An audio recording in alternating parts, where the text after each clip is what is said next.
Not every story is suited for the screen, making the printed version a much more authentic representation of the characters and plots contained between the punctuation. For others, however, the opposite applies, where the visual medium of movies or television creates an immersive experience that isn't available in novel form. From page to screen, movies that are better than their literature counterparts take narratives and expand them while creating a world that exists outside the reader's imagination. Just because these adaptations are a better method of storytelling doesn't mean the source material was bad to begin with. Filmmakers may tweak endings or remove material that hasn't aged well and won't work on the screen. The movies that are better than the book pay their dues to the authors and the pages they recreate but convey the themes, character development, and pacing in a manner that resonates more concretely with audiences.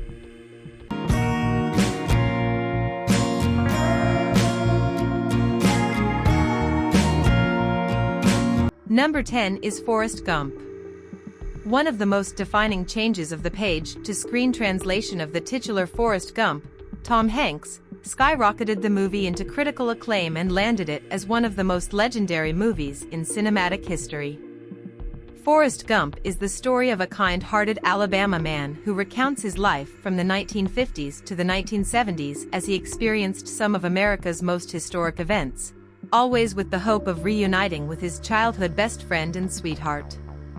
The novel, written by Winston Groom, depicted Forrest as simple-minded but prone to swearing, gruffness, and sometimes violence. The Forrest Gump character delivered by Hanks is one of the most beloved in all of cinema. Director Robert Zemeckis gave audiences a more easily digestible narrative despite its moments of loss and brutal reality shown through the eyes of Forrest's naivety. The novel is written directly from Forrest's perspective and filled with intentional grammatical and spelling errors, adding an uncomfortable layer to the already questionable depiction of Forrest's mental condition. The journey through time is much more easily navigable on screen, making the Oscar-winning feature a much better story than the source novel. Are you stupid or something? Mama says stupid as stupid does. I'm Jenny. I'm Forrest Gump. Number 9 is Jaws. The major liberties Steven Spielberg took with Jaws is why the Best Picture-winning creature feature is better than the book.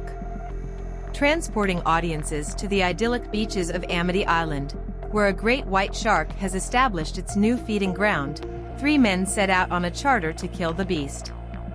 One of the best horror movies of all time, Jaws is an adaptation of Peter Benchley's novel of the same name.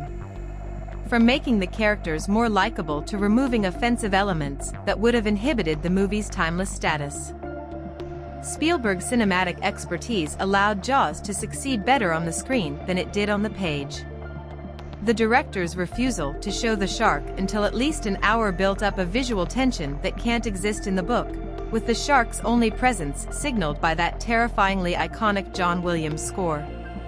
Is it true that most people get attacked by sharks in 3 feet of water, about 10 feet from the beach? Number 8 is The Shawshank Redemption. One of Roger Ebert's choices for the greatest movies from the 1990s is an adaptation of a Stephen King novella. The Shawshank Redemption is the story of a former banker, Andy, Tim Robbins, as he serves his prison sentence for allegedly killing his wife and her lover. While maintaining his innocence and contemplating whether there's hope inside the prison, Andy befriends Red, Morgan Freeman, a fellow inmate with a life sentence who also serves as the film's narrator. While the movie's theatrical release left much to be desired, as its home viewing word of mouth spread, the adaptation quickly became one of the best prison dramas. Shifting from the novella, The Shawshank Redemption is told from multiple viewpoints, making Red the narrator and not the camera's central perspective. Doing so allowed audiences to become further invested in Andy's conflicts and struggles as he looks for a way out. With a medium forgiving of time, The Shawshank Redemption expanded upon and added movie moments that created a more cinematic tale than King's Rita Hayworth and Shawshank Redemption. Think you'll ever get out of here? I don't think so. Number 7 is The Devil Wears Prada. The Wall Street of fashion, The Devil Wears Prada is the iconic portrayal of the cutthroat world of this glamorous industry. fresh-faced college grad and aspiring journalist Andy Sachs, and Hathaway, quickly learns the gravity of the situation when she's hired at fashion magazine runway under the sharp, cutting eye of editor Miranda Priestley, Meryl Streep. If she can make it through 1 year as Miranda's assistant, she can write anywhere in New York after.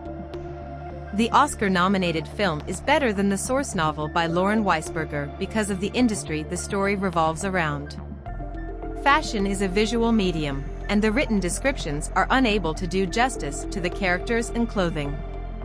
On the screen, the colors and vibrancy of Andy's new world in contrast to her old one strengthen the story, as well as aid in the character development of Miranda.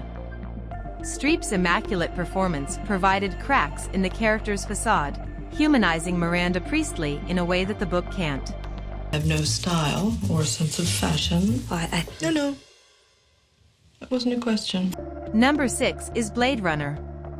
Based on the book Do Androids Dream of Electric Sheep by Philip K. Dick, this genre-defining movie transcends the source material.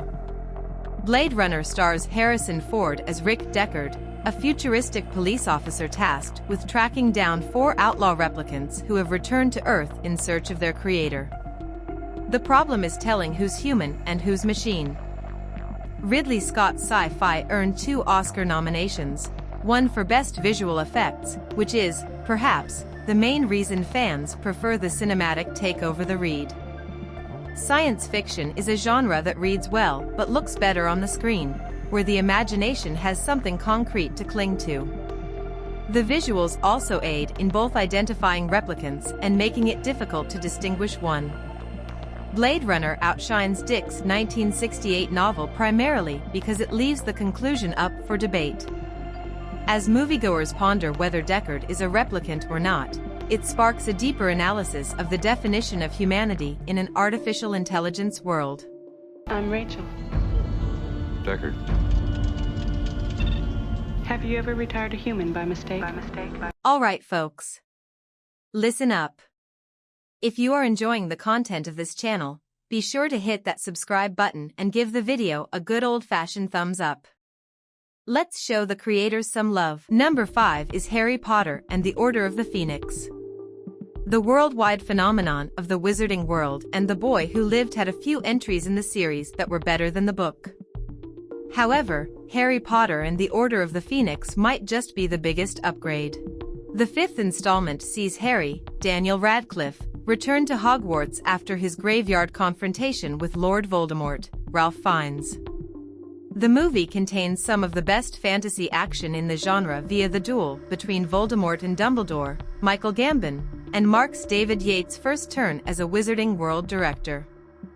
The novel is a hefty read at 870 pages or so, depending on the edition. Where Order of the Phoenix succeeds over the lengthy novel is its careful selection of key points that the strict moviegoers needed to know to establish the series' forward trajectory. From Harry's defense of his integrity against the crumbling bureaucracy of the Ministry to the growing emotional and physical isolation he feels, Order of the Phoenix takes audiences through a much more intimate exploration of Harry's trauma. Forming some sort of wizard army. If they can do it, why not us? Number 4 is Little Women. With multiple films and dozens of other adaptations spanning television, stage, and animation, Little Women is Louisa May Alcott's enduring coming-of-age tale.